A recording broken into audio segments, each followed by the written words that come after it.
கும்பராசிக்காரர்களுக்கு இப்பொழுது நல்ல தன லாபம் வரக்கூடிய காலகட்டம். பழைய கடனெல்லாம் அடைச்சிருவீங்க. காதல் மேரேஜ் முடிச்ச கும்பராசிக்காரங்க பல பேர் இன்னல்களை மட்டும்தான் சந்திச்சிருப்பீங்க. இப்போ அந்த நிலை எல்லாம் மாறப்போகுது. கடன் இல்லாத, நோய் இல்லாத, எதிரி இல்லாத வாழ்க்கையை உங்களுக்கு கொடுக்கணும் அப்படின்னு குரு பகவான் முடிவு பண்ணிட்டார். பொருளாதாரம் சார்ந்த விஷயங்களை உள்ள தடுமாற்றம் விலக போகுது. புதுமனை, வீடு, வாகனம் வாங்கக்கூடிய யோகம் இப்ப வருது. பழைய சொத்தை வித்துட்டு புது சொத்து வாங்கக்கூடிய யோகம். ஆன்மீகம் டாக்ஸ் நேயர்களுக்கு வணக்கம். நான் டாக்டர் தீபா அர்லாலன். இன்னைக்கு நம்ம என்ன டாபிக் பத்தி டிஸ்கஸ் பண்ண போறோம் அப்படின்னா குரு பயிற்சி பலன்கள் தாங்க பார்க்க போறோம். பொதுவா இந்த குரு பயிற்சி பலன்கள் பல லட்சம் மக்களால, ஏன் பல கோடி மக்களால உன்னித்து கவனிக்கக்கூடிய ஒரு விஷயம் அப்படின்லாம். இந்த குரு பயிற்சியாவது நம்மளுக்கு நல்லது பண்ணுமா, நம்ம ராசிக்கு ஏதாவது ஒரு ஜோதிடர்களாவது நல்லது சொல்ல மாட்டாங்களா அப்படின்னு பல ராசிகள் காத்துட்டு இருக்கு. முக்கியமா சிம்ம ராசி அன்பர்கள் அதுக்காகவே தவமா இருக்கீங்க அப்படின்னு சொல்லலாம். இந்த குரு பயிற்சி எப்படி இருக்க போகுது அப்படின்னா எல்லா ராசிகளுக்கும் எக்ஸலண்டா இருக்க போகுதுங்க. காரணம் என்ன? குரு பகவான் மிதுனத்துல இருந்து கடகத்துக்கு பெயர்ச்சியாகி கடகத்துல உச்சம் பெற்று அமரார். 12 ஆண்டுகளுக்கு ஒரு முறை நடக்கக்கூடிய நிகழ்வு அப்படின்லாம். ரொம்ப எளிமையா சொல்லணும்னா ஒவ்வொரு ராசிலையும் ஒரு வருஷம் குரு பகவான் சஞ்சாரம் பண்ணுவாருங்க. ஆக 12 வருஷம் கழிச்சு திருப்பி கடகத்துல வந்து உச்சம் பெற்று அமர்ந்திருக்காரு. உச்சம் பெற்று அமர்ந்தது மட்டும் இதுல வந்து ஒரு பெரிய விஷயம் கிடையாதுங்க. அதுக்கும் மேல அவருடைய உச்ச பார்வை 9ஆம் பார்வை சனி மேல படிய போகுது. ஆக சனி பகவான் யார் யாருக்கெல்லாம் கெடுக்கணும் அப்படின்னு கங்கணம் கட்டின்னு இருக்காரு. மேஷ ராசி அன்பர்களுக்கு 7 நாட்டு சனி, அதே மாதிரி பாத்தீங்கன்னா சிம்ம ராசி அன்பர்களுக்கு அஷ்டம சனி, கன்னி ராசி அன்பர்களுக்கு கண்டக சனி, அதுக்கும் மேல தனுர் ராசி அன்பர்களுக்கு வந்து பாத்தீங்கன்னா அர்த்தாஷ்டம சனி, கும்பத்துக்கு பாத சனி, ஜென்மத்துக்கு மீன சனி. ஆக இந்த 6 ராசிகளையும் வந்து பாத்தீங்கன்னா சனி பகவான் டார்கெட் பண்ணிட்டு இருக்காரு. அந்த டார்கெட் பண்ணிட்டு இருக்க அத்தனை ராசிகளுக்கும் சனினால எந்தவித கெடுபலன்களும் கொடுக்க முடியாது, கொடுக்க போறது இல்லை. அது ஒரு பெரிய பிளஸ். அதுக்கும் மேல அவர் யார் யாருக்கெல்லாம் நல்லது செய்யணும் அப்படின்னு இருக்காரு அந்த ராசிகளுக்கு குருனோட பார்வை சனி மேல படுறதுனால இன்னும் கொஞ்சம் என்ஹான்ஸா, இன்னும் கொஞ்சம் சூப்பரா. சனி பொதுவா வந்து பாத்தீங்கன்னா மந்தன், முடவன். ஆக மந்தமா அவர் வந்து செயல்படுறதை விட ரொம்ப உத்வேகத்தோட ரொம்ப வேகமா செயல்பட போறாரு. ஆக எல்லா ராசிகளுக்கும் எக்ஸலண்டா இருக்க போகுது. ஒவ்வொரு ராசிகளுக்கும் என்னென்ன மாதிரி பலன்கள் வரப்போகுது சட்டுன்னு பார்த்துடலாம். கும்பராசி அன்பர்கள் உங்களுக்கு இந்த குரு பயிற்சி எப்படி இருக்கும் அப்படின்னா, கும்பம் கடந்த 6 வருஷமா பெருசா நாங்க நல்லா இல்லைம்மா. காரணம் என்ன? 7 நாட்டு சனியில இருக்கீங்க. 7 நாட்டு சனியினுடைய இறுதி பகுதியில இருக்கீங்க. சனி பகவான் பாத சனியா தான் இருக்கார். ஏறக்குறைய 75% ஒரு கெடுபலன்களை கொடுத்து முடிச்சுட்டாரு. இப்போ வெறும் 20 to 25% கெடுபலன்கள் தான். ஆனா எல்லாரும் நீங்க எல்லாம் அப்படிதான் சொல்றீங்க, கொஞ்சோண்டு கெடுபலன்கள் தான் சனி செய்வாரு அப்படின்னு. ஆனா எங்களால முடியலம்மா, மொத்தமா வந்து பாத்தீங்கன்னா நாங்க அப்செட் ஆகி உட்காந்துட்டோம் அப்படின்னு சொல்லக்கூடிய பர்சனாலிட்டிஸ். அது எதனால அப்படின்னா, இப்ப நம்ம கை இருக்கு, கத்தி வச்சு குத்திட்டே இருந்தாங்க அப்படின்னா ஃபுல் ஒரு ரணம் ஆயிடுச்சு. தொட்டா கூட நம்மளால தாங்க முடியல. பார்த்தீங்களா? அந்த மாதிரி ஒரு மைண்ட் செட்ல இருக்கீங்க. ஆனா நீங்க உங்களோட பலத்தை புரிஞ்சுக்கோங்க. ஹனுமனோட பலம் ஹனுமனுக்கே தெரியல. ஒரு முறை ஜாம்பவான் சொல்லுவாராம், இதுதான் உன்னோட பலம் அப்படின்னு. அந்த மாதிரி நீங்க உங்களோட பலத்தை புரிஞ்சுக்கக்கூடிய காலகட்டம் அப்படின்னு சொல்லலாம். எப்படி ரொம்ப எளிமையா சொல்லணும் அப்படின்னா, ஆண் ராசிங்க, சனியினோட ராசி. அதாவது தப்பு செய்யறதுக்கு எல்லாராலையும் முடியும். அந்த தப்பை நான் தான் இந்த தப்பை செஞ்சேன் அப்படின்னு ஒத்துக்கிறதுக்கு பெரிய தைரியம் வேணும் இல்லைங்களா? அந்த மாதிரி பெருந்தைரியம் உங்களுக்கு உண்டு. நீங்க என்ன தப்பு செஞ்சாலும் அதை ஒத்துக்கக்கூடிய தைரியம் அப்படின்றது உண்டு. அதே மாதிரி ஹானஸ்டி உண்டு.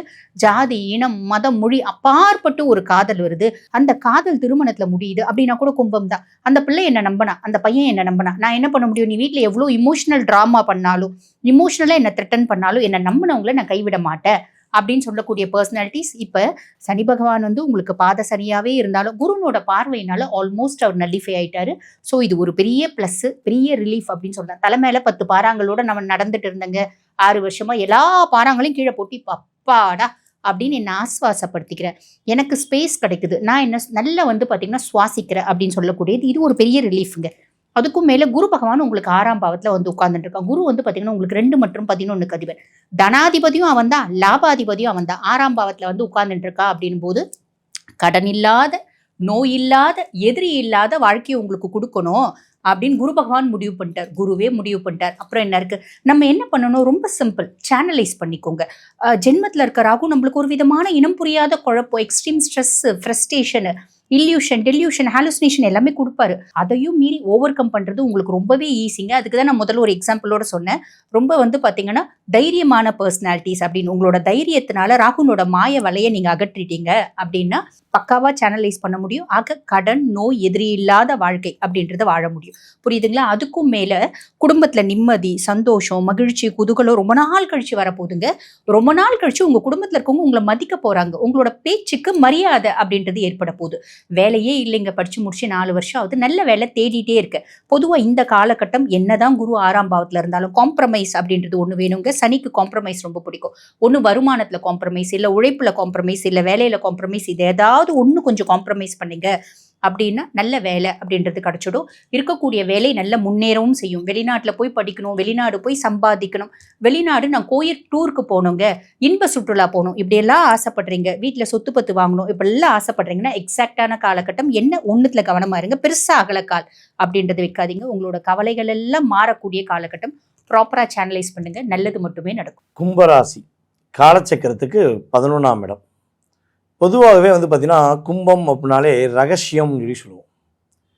உங்கள் மனசில் எந்த விஷயங்களை நீங்கள் செயல்படுத்தினாலும் சரி, யாருக்கு என்ன சொன்னாலும் சரி, அதில் சில ரகசியங்கள் உங்களுக்குள்ளே இருக்கும். அது சில பேருக்கு வந்து பார்த்திங்கன்னா கஷ்டமான விஷயங்கள் வெளியே சொல்லக்கூடாதுன்னு வெளியே ரகசியமாக சொல்ல வேண்டாம்னு சொல்லி கஷ்டத்தை உள்ளே வச்சுக்குவாங்க. சில பேர் வந்து பார்த்திங்கன்னா தன்னுடைய வாழ்க்கையில் தான் செஞ்ச தியாகங்களை வெளியே சொல்லக்கூடாது, நம்ம என்ன உதவி செஞ்சாலும் அதை சொல்லி காட்டக்கூடாதுங்கிறக்காண்டி அதெல்லாம் ரகசியமாக வச்சுக்கிறோங்க. இப்போ நீங்கள் வந்து நிறைய பேருக்கு உதவி செஞ்சுருப்பீங்க, ஆனால் அதை சொல்லி காட்ட மாட்டீங்க.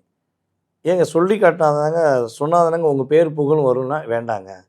நான் வந்து பேரும் புகழுக்காக வாழக்கூடிய நபர் கிடையாது, என் மனசாட்சி கட்டுப்பட்டு வாழக்கூடிய நபர் அப்படின்னு சொல்லக்கூடிய ஒரு செயல்பாடு பொதுவாகவே கும்பத்துக்கு இறைவன் கொடுத்த கிஃப்ட். ஸோ இப்படிப்பட்ட நிலையில் கும்பராசிக்கு வந்து பார்த்திங்கன்னா 6ஆம் இடத்துல 2க்கும் 11க்கு அதிபதியான குரு பகவான் போய் அமர்றார். அப்போ 6ல் குரு பகவான் அமர்ந்துட்டா ஏற்கனவே போராட்டம், இன்னும் கொஞ்சம் போராட்டம் வந்துடுமா அப்படின்னு நினைக்க வேண்டாம். ஒரே ஒரு விஷயந்தான், குரு பகவான் தன்னுடைய பார்வை மூலமாக உங்களை உருவாக்க போகிறான்னு நான் சொல்ல போகிறேன். ஏன்னா ராசியின் அதிபதி படுத்தின பாடே உங்களுக்கு பெரிய பாடு. உங்களுடைய ராசியின் அதிபதி சனி பகவானாக இருந்தாலும் சனி பகவான் என்ன பண்ணுவார், பக்குவப்படுத்துவார்.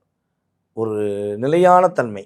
நீ நம்புகிற எல்லாருமே உண்மையானவங்க கிடையாது, உன் கூட இருந்தவங்க யார் யார் எப்படிப்பட்டவங்கிறத ப்ரூஃப் பண்ண தான் என்னுடைய வேலை அப்படிங்கிறத உங்களுக்கு ப்ரூஃப் பண்ணி காட்டிட்டார். அதாவது பொதுவாகவே கும்பராசிக்காரங்களுக்கு காதலில் சிக்கல், கல்யாணத்தில் சிக்கல். காதல் மேரேஜ் முடித்த கும்பராசிக்காரங்க பல பேர் இன்னல்களை மட்டும்தான் சந்திச்சிருப்பீங்க. இப்போ அந்த நிலை எல்லாம் மாறப்போகுது. உங்களை புரிந்து கொண்ட உறவுகள் இனிமேல் உங்களை தேடி வருவாங்க. அதே போல் வந்து பொருளாதாரம் சார்ந்த விஷயங்களில் உள்ள தடுமாற்றம் விலக போகுது. குடும்பத்தை விட்டு பிரிஞ்சிட்டேங்க, இல்லை என்னுடைய கணவர் என்னை விட்டு பிரிஞ்சு போயிட்டார், என் கணவர் என் கூட வருவாரா, நாங்கள் 2 பேரும் சந்தோஷமாக இருப்போமா அப்படின்னு நினைக்கக்கூடிய கும்பராசி பெண்களுக்கு உறுதியாக தன்னுடைய கணவர் தன்னுடைய தவறை உணர்ந்து உங்ககிட்ட ஒரு உண்மையான அன்பை காட்டக்கூடிய சூழ்நிலை உறுதியாக உண்டு. பொருளாதாரத்தில் மிகப்பெரிய வெற்றி உண்டு. அதே போல் வந்து பார்த்திங்கன்னா நிம்மதியாக தூங்கக்கூடிய, அதாவது இல்லற சந்தோஷம் சரி, நிம்மதியான தூக்கமும் சரி, 2மே கிடைக்கக்கூடிய பாக்கியம் குரு பகவான் உங்களுக்கு அற்புதமாக கொடுக்க போகிறாரு. இன்னொரு விஷயம், பெஸ்ட்டான விஷயம் என்ன, கும்ப ராசியில் சொந்தமாக தொழில் பண்ணி தொழிலில் படாத பாடுபட்டு மற்றவங்களை நம்பி ஏமாந்த கும்பராசி அன்பர்கள் இனிமே தான் தொழிலில் உங்களுடைய அங்கீகாரம், உங்களுக்கான செயல்பாடு, உங்களுக்கான வெற்றியை குரு பகவானுடைய அற்புதமான பார்வை மூலமாக, 5ஆம் பார்வை மூலமாக அனைத்தும் கிடைக்கக்கூடிய ஆற்றல் கும்பராசிக்கு. குதூகலமான வாழ்க்கை, குழப்பமில்லாத வாழ்க்கையை குரு பகவான் கொடுக்க போகிறார். வருகின்ற வாழ்க்கையை அற்புதமாக உங்களுக்காக பயன்படுத்தி உங்களுக்காக வாழ கற்றுக்கோங்க. வாழ்க்கை சிறப்பாக இருக்கும். கும்பராசிக்காரர்கள் ரகசியத்தை காக்கக்கூடியவர்கள்னு நம்முடைய சுந்தரபாண்டியன் ரொம்ப அருமையாக சொன்னார். இதில் என்ன ஒரு விஷயம் அப்படின்னா, சிஐடி ராசின்னு பேர் கும்பராசிக்கு. கட்டிய கணவனாக இருந்தாலும் கட்டிய மனைவியாக இருந்தாலும் யாராக இருந்தாலும் அவங்களை பற்றி துப்பறிஞ்சிக்கிட்டே இருப்பாங்க, அவர்களை பற்றி கண்காணித்து கொண்டே இருப்பார்கள். சில பேர் வீட்டில் சிசிடிவி போட்டு பார்ப்பாங்க பாருங்கள், அந்த மாதிரி ஒரு தன்மை இருக்கும். இந்த கும்பராசிக்கு எப்படின்னு பார்த்தீங்கன்னா, ஒரு வீட்டில் கும்பராசி இருக்குன்னா அந்த வீட்டில் அவர்கள் தொடர்புடைய மனிதர்கள் மிதுன ராசியாக இருக்கலாம், துலாம் ராசியாக இருக்கலாம், இப்படிப்பட்ட ராசிகள் அந்த குடும்பங்களில் அமையும். மிதுன ராசிக்காரங்கள்ட்ட போய் ஒரு ரகசியத்தை சொன்னால் வெளியே சொல்லாதேன்னு சொன்னாலும் சொல்லிடுவாங்க, ரகசியத்தை காக்க முடியாது. துலா ராசி என்ன பண்ணும்னா, எதை சொல்லணுமோ அதை சொல்லும், மீதியை சொல்லாமல் விடும். ஆனால் கும்பராசி எதையும் சொல்லார், அடித்து கேட்டால் கூட சொல்லாதும்பாங்களே, அப்படிப்பட்ட ராசி கும்பராசி. அந்த கும்பராசிக்காரர்களுக்கு இப்பொழுது நல்ல தன லாபம் வரக்கூடிய காலகட்டம். ஏன்னா உங்களுடைய ராசிநாதனாக இருக்கக்கூடிய சனி பகவானே தனஸ்தானத்தில் உட்கார்ந்து நல்ல தன லாபத்தை தருவார். ஆனால் கும்பராசிக்காரர்களுக்கு எங்கே பெயர் கெட்டு போகிறது அப்படின்னு சொன்னால், எல்லா நன்மைகளையும் செய்யக்கூடிய மனிதர்கள் தன்னுடைய வார்த்தையினால் கெட்டு போகக்கூடியவர்கள் இருக்காங்க. இவங்களை ட்ரிகர் பண்ணக்கூடாது, பண்ணிவிட்டு அவங்க சொல்லக்கூடிய வார்த்தைகளினாலே கடுமையான வார்த்தைகள் பேசிடுறாங்க.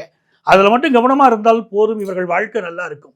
இதில் அவிட்டம் நட்சத்திரத்தை சேர்ந்தவர்களுக்கு புது மனை, வீடு, வாகனம் வாங்கக்கூடிய யோகம் இப்போ வருது. பழைய சொத்தை வித்துட்டு புது சொத்து வாங்கக்கூடிய யோகம் இவர்களுக்கு வருகிறது. அதை போல தொழில் ரீதியாக ஒரு பெரிய வளர்ச்சி வரக்கூடிய காலகட்டமாக இருக்கு. யாரெல்லாம் ஆஃபீஸில் ப்ரமோஷன் எதிர்பார்த்துக்கிட்டு இருக்காங்களோ அந்த அவிட்ட நட்சத்திரத்துக்காரர்களுக்கு நல்ல முறையில் ப்ரமோஷன் வரக்கூடிய யோகம் இருக்கு. சதய நட்சத்திரத்துக்காரர்கள் எதையும் துணிந்து செய்யக்கூடிய ஒரு ஆற்றல் உடையவர்கள், எல்லாத்திலையும் ஒரு தைரியம், அதை துணிந்து செய்வார்கள். இந்த காலகட்டத்தில் பார்த்தீங்கன்னா பெரிய வளர்ச்சி வரும். மோகம் என்னும் மாயப்பேயை நானும் கொன்று போட வேண்டும், இல்லை என்றால் இந்த மூச்சு நின்று போக வேண்டும் சொன்னாங்க பாருங்க. இவர்களுக்கு அந்த மோகம் எல்லா விஷயத்திலையும் நான் பெரிய அளவுக்கு சாதிக்கணுங்கிற எண்ணம் இந்த சதய நட்சத்திரத்துக்காரர்களுக்கு இருக்கும். இவர்கள் குடும்பத்திலே ஒன்று மருத்துவத்துறையை சேர்ந்தவர்கள் இருப்பார்கள், இல்லாவிட்டால் உடல் நலம் அதிகம் பாதிக்கப்பட்டவர்கள் இருப்பார்கள். அப்படிப்பட்ட சதய நட்சத்திரத்துக்காரர்களுக்கு இந்த காலகட்டத்தில் ஃபினான்ஷியலாக பெரிய இம்ப்ரூவ்மெண்ட் வரப்போது, நல்ல வேலை வாய்ப்பு கிடைக்க போகுது. பூரட்டாதி நட்சத்திரத்தை சேர்ந்தவர்கள், குரு பகவானுடைய நட்சத்திரம், உங்களுக்கு நீங்கள் எதிர்பார்க்கக்கூடிய தொழில் வளம் பெருகும். பழைய கடனெல்லாம் அடைச்சிருவீங்க. பிஸ்னஸுக்கான புதிய லோன் வாங்கக்கூடிய யோகம் உண்டு. இந்த பெரிய அளவுக்கு தொழிலை வளர்ச்சி செய்ய போறீங்க. சர்வீஸ் செக்டாரில் இருக்கிறவங்களுக்கு பெரிய வளர்ச்சியும் இந்த காலகட்டத்தில் ஏற்படும். ஆக கும்பராசிக்காரர்களுக்கெல்லாம் மிகப்பெரிய வளர்ச்சி வரக்கூடிய காலகட்டம் இது. யாரை வழிபடணுங்க நாங்கள் அப்படின்னு கேட்டால், கும்பராசிக்காரர்கள் உங்கள் பக்கத்திலே இருக்கக்கூடிய கோயிலில் இருக்கக்கூடிய கோயில் கலசங்களை வழிபடுங்கள், நன்மைகள் நடக்கும். அதை போல ஆதி கும்பேஸ்வரர் வழிபாடு, கும்பகோணத்திலே இருக்கக்கூடிய ஆதி கும்பேஸ்வரர், அவரை வழிபாடு செய்கிற போது உங்கள் வாழ்க்கை மிகச்சிறப்பாக இருக்கும்.